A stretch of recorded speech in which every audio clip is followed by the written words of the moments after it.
me, Naomi, and I'm back for our second video of the art series, exploring the elements of visual arts. Today's focus will be space. In art, it's important to start to think about how much space an object takes up relative to the other objects on the page. For example, if you were drawing an apple and an elephant, would the apple be as big as the elephant in your picture?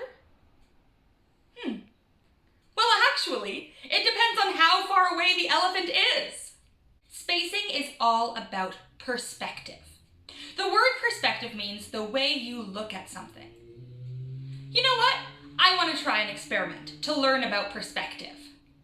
When my mugs are side by side, like they are now, you can see that they take up the same amount of space. But what happens if we change our perspective of these mugs?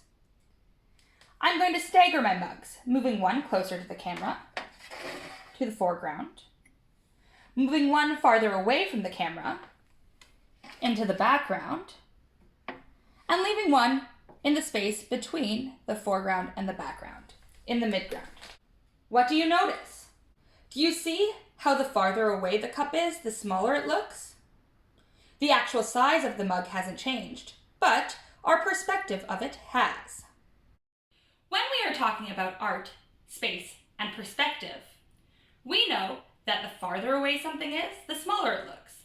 And the closer to you that something is, the bigger that it looks. Pause this video and try this experiment, experimenting with perspective of your own. When you're ready to keep going, press play.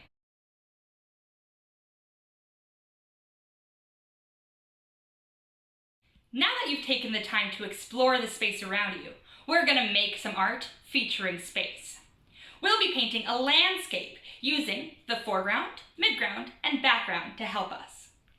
Why don't we take a look at this professional piece? Notice that the leaves of the first tree and the boat are in the foreground of the picture. And then, just behind it, we see another tree and the first layer of mountains in the midground. And behind those, some more layers of mountains going farther and farther into the distance in the background. Notice that the further back an object is, the smaller it looks, and that you can't see the faux mountains in the background because the objects in the midground and the foreground are blocking them. This painting is layered. Now let's make our own.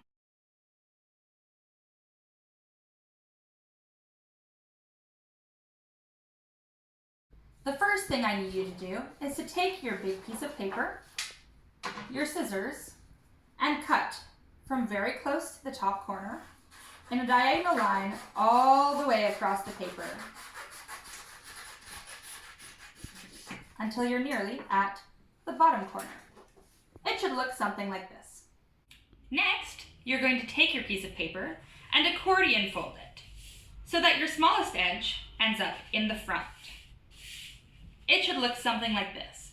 And suddenly, your piece of paper physically has a foreground, a midground, and a background. It's time to decide what kind of landscape you want to paint. I'm going to paint a beach. What about you? It's time to paint! Fill your foreground, midground, and background with a general wash of color.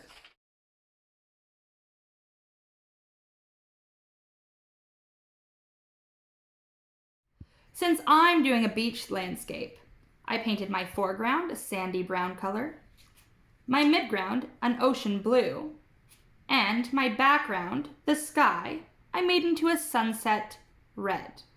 This is a general wash of color, and we'll be adding specifics later on in the lesson. Now that you've filled your page with color, it's time to let it dry. While it's drying, I have something else for you to do. I want you to start brainstorming what sort of animals or objects you might find in each level of your landscape. For example, on my beach, maybe there would be a crab in the foreground on the sand, or a ship in the midground on the water. Draw a couple copies, a couple rough copies, and then one final good copy, which you're going to cut out. Think about your perspective while you're drawing these objects. If my crab in the foreground is way closer to us than the ship in the midground, maybe they're the same size.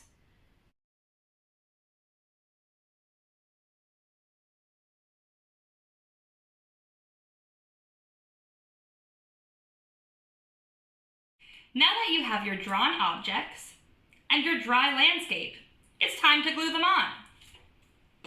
Paste your objects into the foreground, midground, and background of your landscape.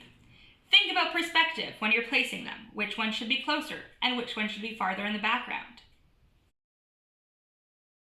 Now your landscape is ready. Take some time to add some fine details using a thin tip marker or some paint directly on the page and make it uniquely yours.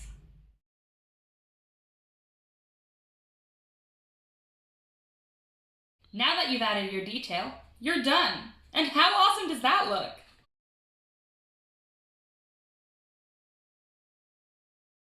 I challenge you to get creative. Try a new landscape, like a city view or a mountainous forest. Or maybe you want to get creative and instead of drawing the objects that you glued on, cut them out of a magazine and glue those on instead, making a mixed media collage. Or paint directly on your landscape. I'd love to see your work, so be sure to post them online and tag us on Instagram at arts.express or on Facebook at artsexpress1. And I'll be sure to check them out. Tune in next Monday for part 3 of our series, where we explore the element of texture. And tune in on Wednesday to see part 2 of Monty's Drama with Monty videos. Thank you so much. Bye!